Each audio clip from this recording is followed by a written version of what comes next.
کی تفسیر و درس بیان کیا گیا، الرحمن الرحیم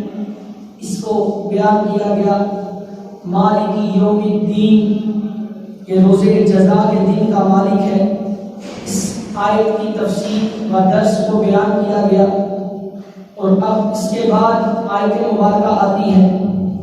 ایاک نعبد و ایاک نستعین، کہ ہم تیری ہی عبادت کرتے ہیں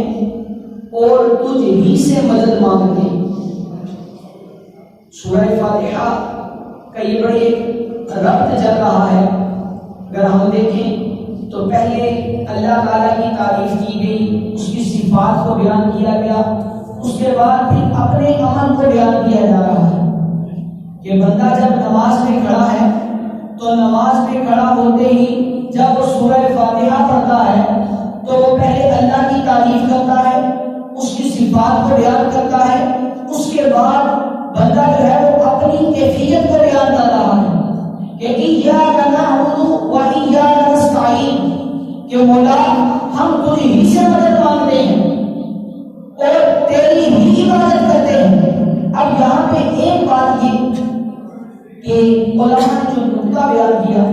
وہ کہتے ہیں ایاک کا جو ضمیر ہے اس کو پہلے بیان کیا گیا ہے، نعبد ہم عبادت کرتے ہیں، یہ بھی ہو سکتا تھا کہ نعبد کا ہم تیری عبادت کرتے ہیں، مگر اس طرح نہیں بلکہ اس کو حسن کے ساتھ بیان کیا گیا، حسن کے ساتھ بیان کیا گیا کہ ایاک نعبد، کہ مولا ہم تیری ہی عبادت کرتے ہیں، تیرے علاوہ کسی اور کی عبادت نہیں کرتے،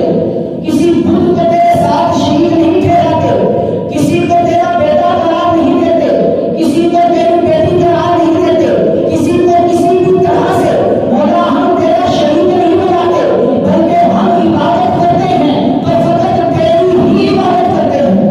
اور تیرے علاوہ اور کسی کی عبادت نہیں کرتے۔ یہاں پہ جو دوسری بات بیان کی گئی